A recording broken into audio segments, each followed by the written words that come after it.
Hey, welcome back to A2P from Assist Phoenix. In the last video, we had discussed about the demodulation of DSBC signals. DSBC signals cannot be demodulated using envelope detector, and the reason of this was well explained in that video. We discussed the synchronous detection process to demodulate DSBC signals, and we also learned what are the problems that we face in synchronous detection, which is due to discrepancy in phase and frequency between the locally generated carrier signal and the carrier signal used to modulate the DSBC signals. All of this was well explained in the last video, so you can always check out the video, and the link will be provided in the description box and in the tab. From today, we will discuss SSBC signals, that is single sideband suppressed carrier signals. Let us start with generation of SSBC signals. The generation of it can be done by three processes. One is filter method, that is also called frequency discrimination method. Second is phase shift method or phase discrimination method, and third one is third method. The name itself is third method. In this segment, let me limit my discussion to filter method only. So let us start. You all know that SSBC signal is single sideband suppressed carrier signal, that is only one sideband is present in the signal and the other sideband along with the carrier signal are suppressed. The basics of this signal has already been discussed in types of A modulation schemes, so watch that video as well. Now let us see the block diagram of filter method. A balanced modulator is used and the inputs are a message signal and a carrier signal, and we have already learned that the output of a balanced modulator is a product of the inputs, so the output is a DSBC signal. Now this signal is passed through a bandpass filter of a certain frequency and the result is an SSBC signal.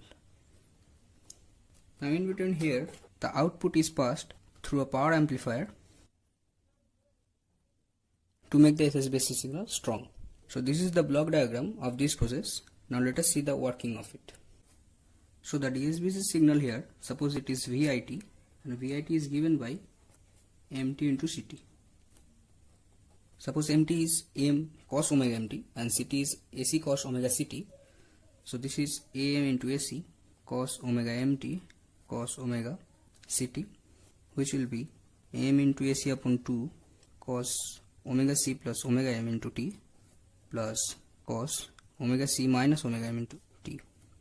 And the frequency domain of it is this. Now this VIT is passed through the bandpass filter. You all know bandpass filter is a filter that permits a band of frequency and the rest of the frequencies are suppressed.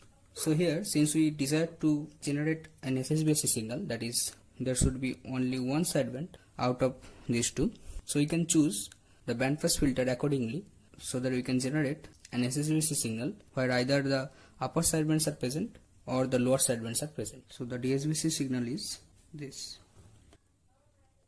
So if we want that in the SSBC signal the upper sideband should be present, then we have to use a bandpass filter whose cutoff frequencies are FC and FC plus FM, so that the bandpass filter will be placed at this point and it permits the upper sideband frequencies, whereas the lower sideband is suppressed. If we want that the lower sideband should be present and the upper sideband should be suppressed, then I need to use a bandpass filter whose cutoff frequencies are FC and FC minus FM, so that it can be put at this point and this portion is passed.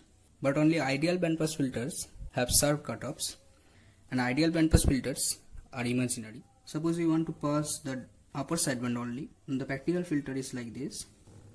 So along with the upper sideband, some portion of the lower sideband is also present at the output. So what we actually get is a vestigial sideband, that is VSBSC, instead of SSBC signals. So this is the drawback of this method, that is an SSBC signal cannot be obtained from this method.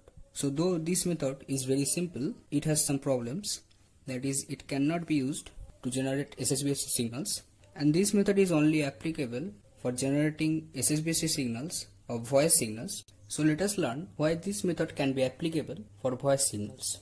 Generally, when the DSBC signals are produced, the frequency domain of it is actually obtained by shifting the message signal to frequencies FC and minus FC.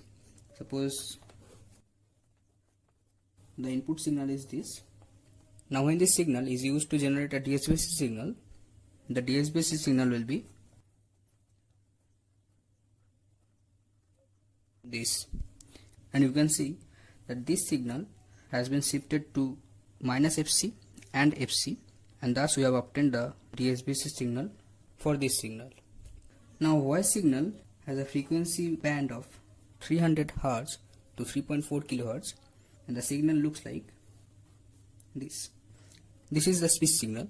Now when this signal is passed through a balanced modulator, the DSBC signal that is obtained will be like this, and there is a gap between the upper sideband and the lower sideband of 600 Hz.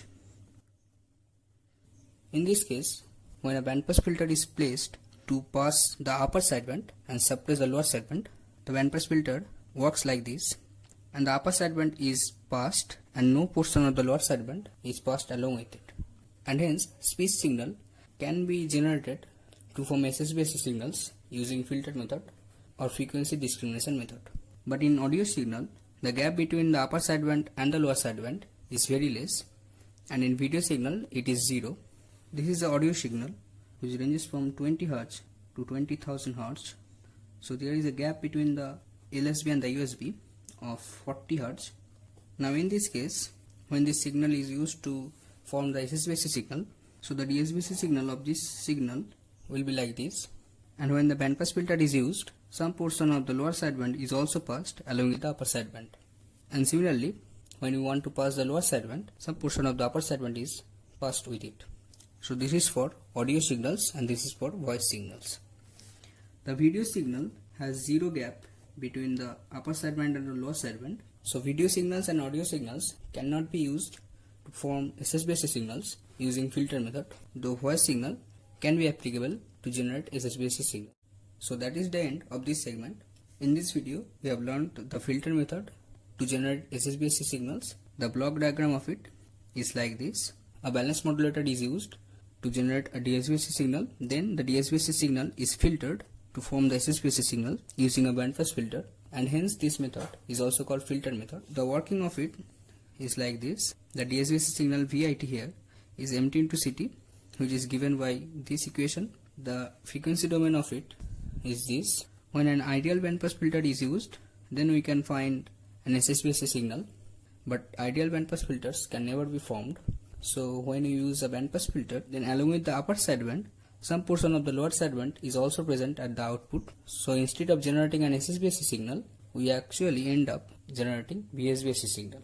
So this method, in spite of being very easy, cannot be used to generate SSBC signals, though this method can be applicable for voice messages, because in voice messages the upper sideband and lower sideband has a band gap of 600 Hz, and the bandpass filter can easily fit into this position to pass either the lower sideband or the upper sideband. So filter method is done. In the next video we will discuss about phase shift method, which is also called phase discrimination method, and then we will discuss third method, and thus generation of SSBC signal will be completed. So if this video works good for you, then don't forget to like the video and share with your friends. Share your comments in the comment box, and being a new visitor to this channel, consider subscribing the channel and hitting the bell icon to get notified as soon as I publish a new video. Thanks for watching. Do well.